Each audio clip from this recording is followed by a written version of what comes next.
On with the show. He definitely, needed to be the star in the room. Women love Arthur, and a lot of it because, the classic thing, it's like, he had a personality. If he was alive, his personality would definitely help the sale of these paintings, because he was so alive and entertaining and smart and fun. As soon as he walked into the room, spotlight. Guess who's here? He always stole the show. Oh my gosh, I miss him so much. This has been a fun little journey. I caught up with a lot of people, and everybody's just sort of pouring their heart out and having a good time. So, and I'm freaking super jealous about your collection. Well, I realized that I practically have all of his flower collection because they were just so vital, But I mean, that's sort of how we hooked up. We hooked up as actors, and then finally he said one day, I'm going to go into something steady, painting. And then that was it, What year was Zoot Suit? 70? It came in the 70s, the first one. We did it down at the Mark Taper Theater in LA. Yeah. And it was a limited run. I was living in New York, and so we would go back to New York, like a couple of times a year, and we would just hook up each and every time. And he visited us whenever we would be, we vacationed in Maine, and he came up and stayed with us in Maine. And that's where that painting comes from. And it was so interesting because he sent us that painting, and that day was such a bright, beautiful, sunny day. And that painting is just dark blues and blacks. It's like interesting. Yeah, he definitely went from mood to mood. Right, and he definitely, needed to be the star in the room, no matter what. Yeah. And I remember whenever we would have dinner with somebody other than just Arthur, we would add another member who also had ego. Oh. That did not go well.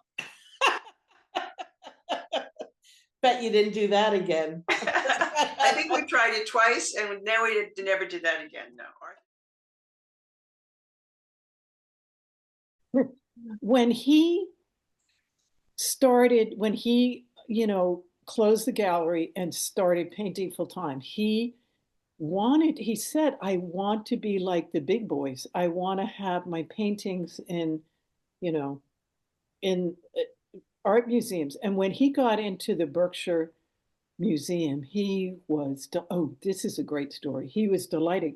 It was the Bash Bish Falls. You remember that painting? Yep. It wasn't like that to begin with.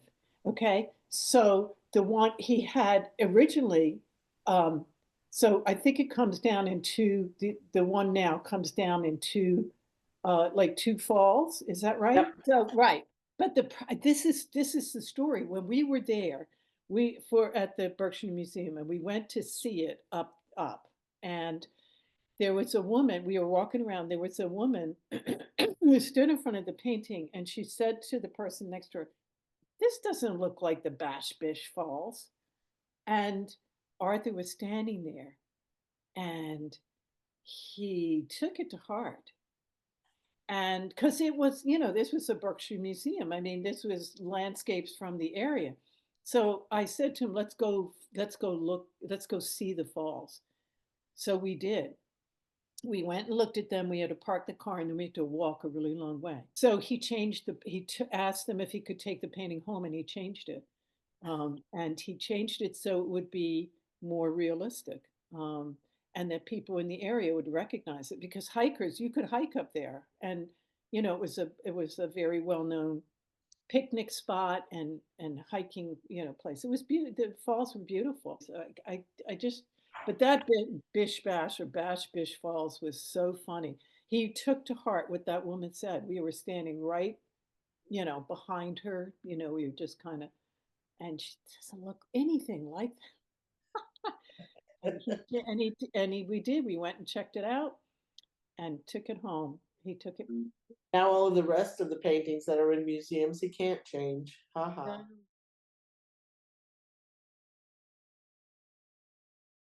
Arthur, let's face it. Well, I mean, he's no like he was never like the most handsome guy. He was a short, bald guy, dude. Come on, give me a break. Wait a minute. There we go. Look at this guy. That's true. Handsome That's guy. true. No. You're right. You know what? Because Arthur was in his 60s when I met him. So that's the thing. When we're all in our 60s, that's a very good point. Anyway, women loved Arthur. And a lot of it because, the classic thing, it's like, he had a personality, whatever. Anyway, the point is, and particularly when back in the day when he was an actor and we're talking about the 70s and, whatever, and he was traveling. Anyway, one of his women friend, maybe you know her, is in Texas. Which one? No, but the thing is that he contacted this woman, right? And he was telling me, when I was, staying in her place, sleeping with her, there was a gorilla in a cage in the bedroom. I go, what? Arthur. There, I swear, he swore by it. There was a gorilla in a cage in the bedroom. Whoa. What the fuck are you talking about? I swear. And he swore by it. And we were constantly like, I was laughing. You got it crazy, Arthur. Blah, blah, blah, blah. So when he contacted her, I go, because he had not contacted her yet. I said, I want you to find out about the fucking gorilla in the cage in the bedroom. So that's what he remembered in his fucking mind that there was. But of course, what it was a pet chimpanzee in a cage, in the bedroom. Is that he swore by the gorilla in the cage. Anyway, that's one of the late Arthur stories. Was so many great Arthur stories, of course, but one was when Arthur, it's almost like you could write him as, do a movie, because he used to tease me and say, Costa, you're a fucking idiot. He used to say that was one of his lines, but actually he used to say it, but Arthur was maybe the bigger idiot in a way, like he would do things impulsively. Because both the thing that we both shared as far as personalities, I say it to students all the time because people think that I'm because people think I'm patient. My personality is patient because of the work that I've done and do, but truthfully, my personality is very impulsive, and I would say Arthur definitely was impulsive. That was his personality, Absolutely. And when you're impulsive, you get into trouble, you do dumbass things. It's just, and you dig yourself out of things, that's impulsive. And Arthur, so this is the Arthur party story. Okay. I was, and I remember it was that time I was dating Penny. I don't know. Do you remember my girlfriend, Penny? Yeah. I think I do. I've had a lot of lady friends over the years. So Arthur was planning a party, and that party became on, off, starting from Monday, let's say, and the party was going Friday. Every day he was switching the party from on to off to on to off to on to off to on to off. And every day I kept saying, Arthur, you can't yo-yo people. You're not going to get anybody to your party. Whoa, And then at the end, the party was on last minute, switched on, and who was there? It was me, Penny's good friend, Candy. Candy was a really nice. It was me, Penny, Candy. Connie. Oh yeah, Connie was good. Yeah, right. So it was Arthur, Connie, me, Penny, and Candy. That was the party. and we had a good time in a small group, but I was like, that was Arthur's party on, off, every, like, oh my God. That is, but the parties that he had then were magical. They were really, and they all were, well, look, you had the setting, and like you said, like your place, you have 3 floors, particularly the 2 floors, well, stories, there's always some kind of embellishment or, always. So Arthur tells me this story. Now, this is what my remembrance of it, because we romanticize things too in our narrative. So when Arthur became we'll call it a painter. Okay. So this is my interpretation.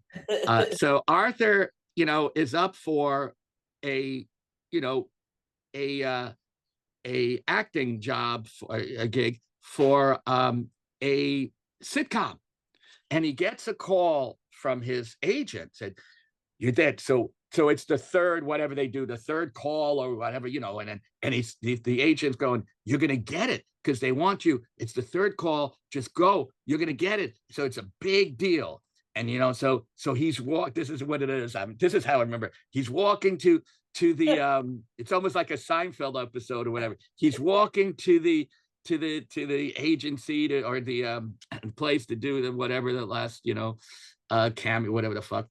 And then he just, like, as he's walking, he's like, oh, and just feeling more weight. He stops at a phone booth, calls his agent saying, "I'm not doing it."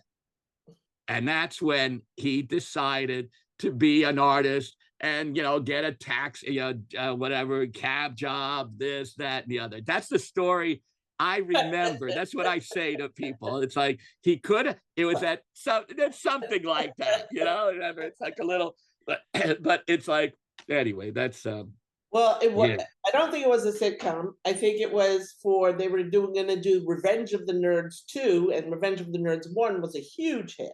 Yeah. Oh, is that really what it was? Yeah. Oh yeah. So Revenge of the Nerds 2, and he had a talking substantial role that he was up for, and he did exactly what you said. I mean, he was up. Yeah. So it is not off. So it is not off. It's not quite off. I mean, he drove a cab for years before as well, but yeah, no, Okay.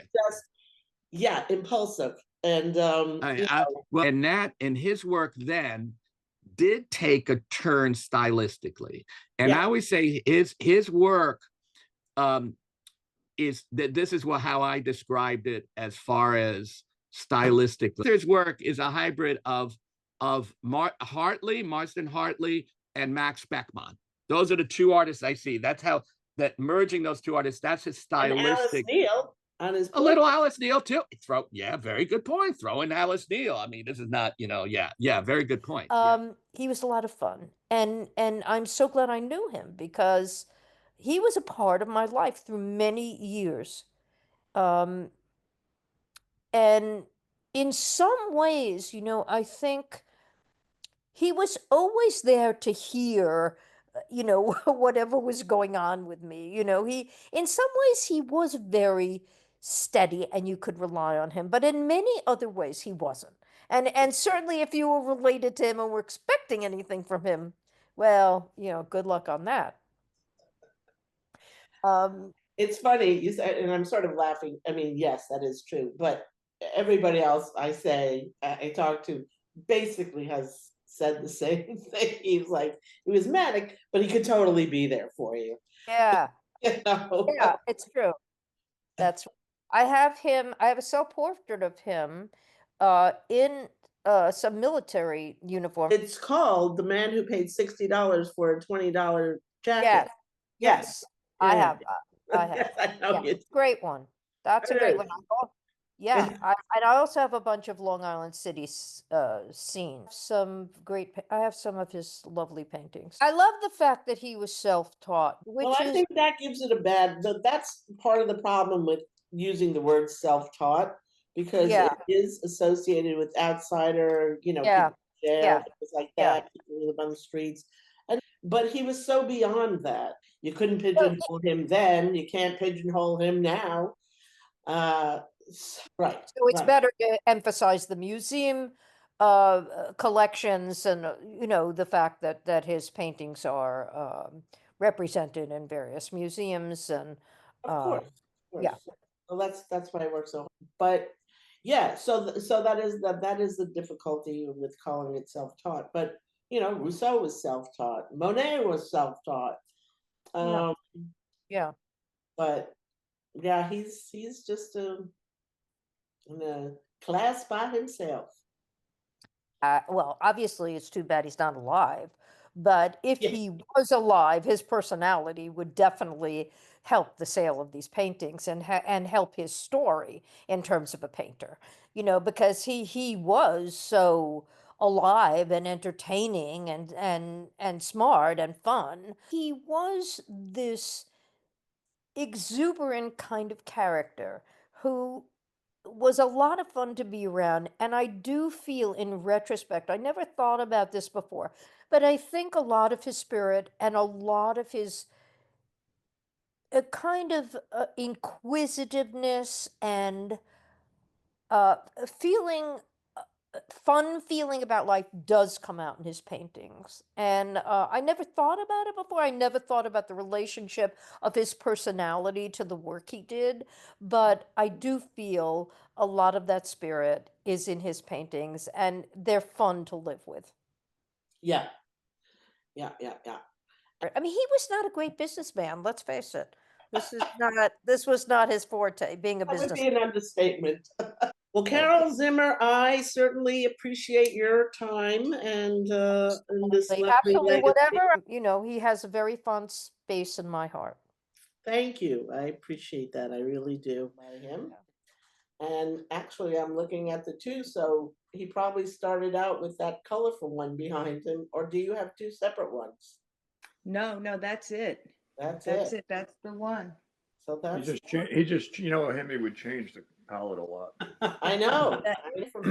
But I remember requesting that wonderful blue he would use. I always loved that.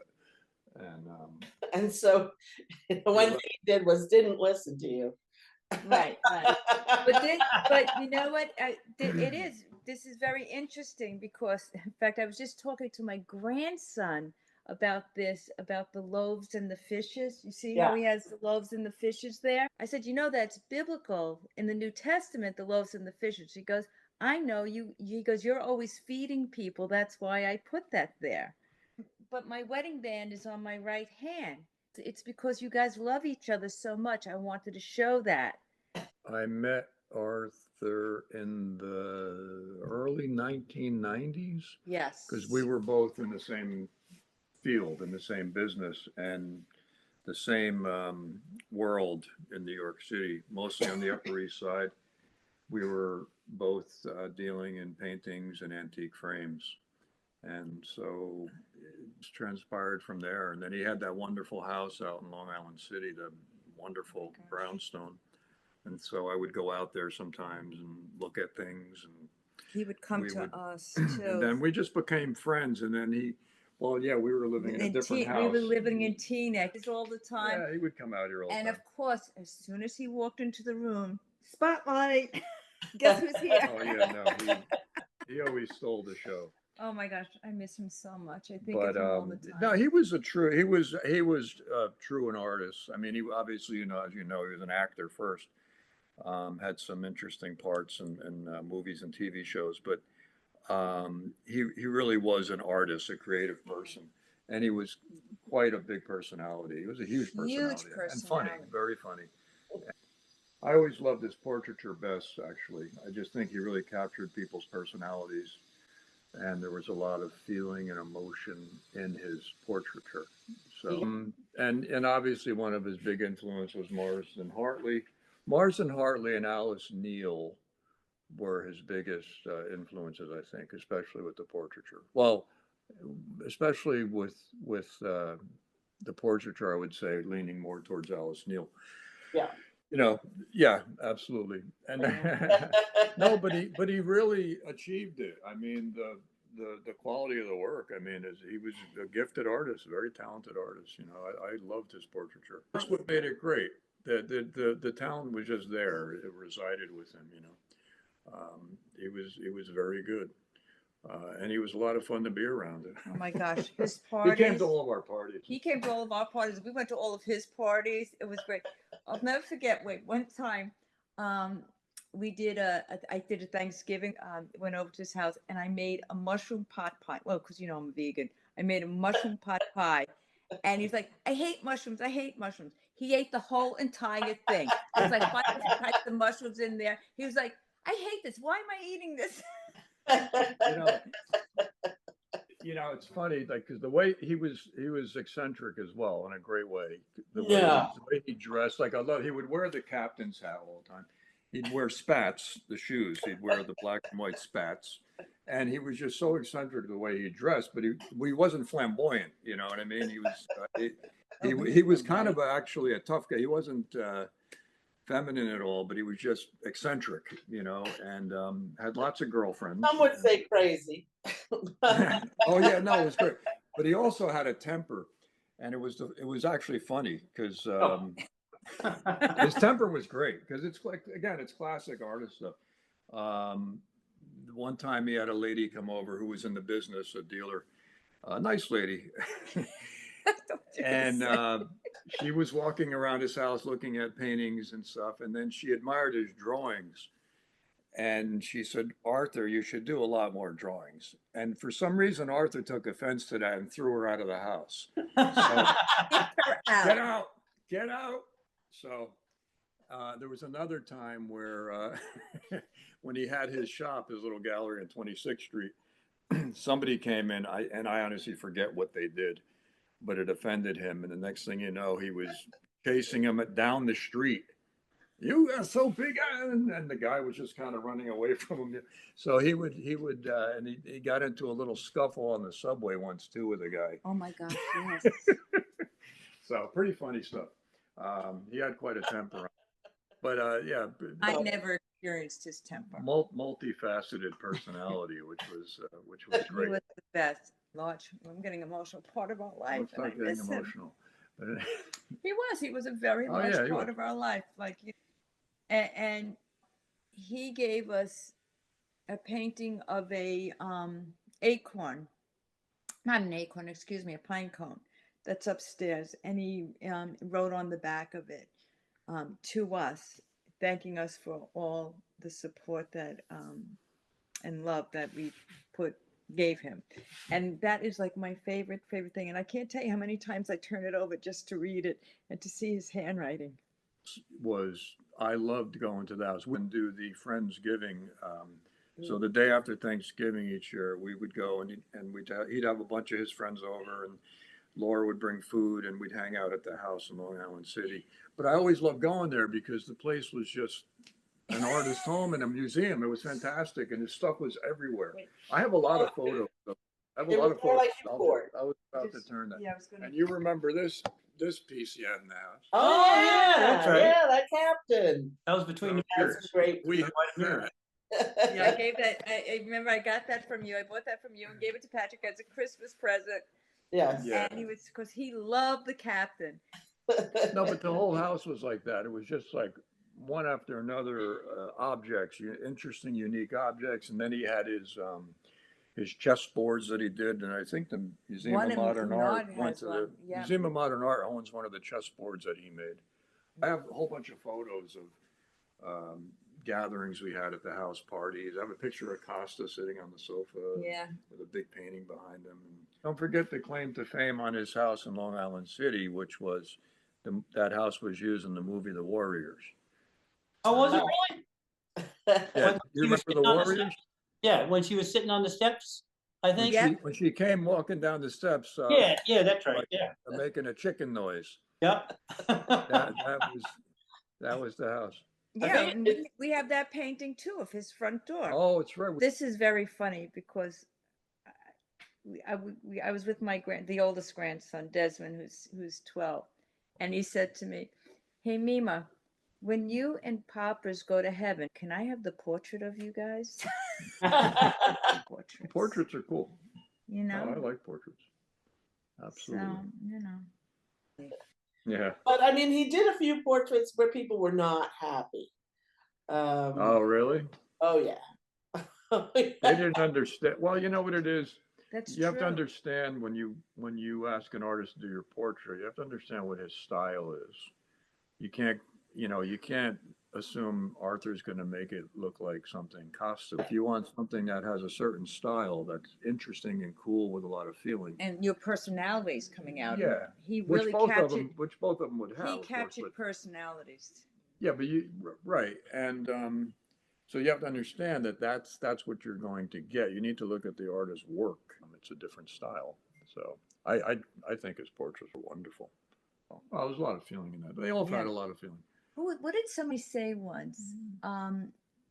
Arthur is a soul catcher. Like when you look at his paintings, he's a soul catcher. You know? Yeah, depending on his mood. Oh, how could you say that about him? Oh my gosh, he was. No, they were delightful paintings. They really were. There was a lot of fun about them. There was a lot of life in his work. Life work for sure, no doubt about it. And that was one of the ways we looked for buying a house, but it had the biggest wall space. Yeah, yeah. All right, guys. I gotta get ready to go. Thank you so much. The daily flight that went to the boundary when you reach the heights, the kisses in the midst of the fights. I wish I were in love again. The broken days, the endless race, the long way to love.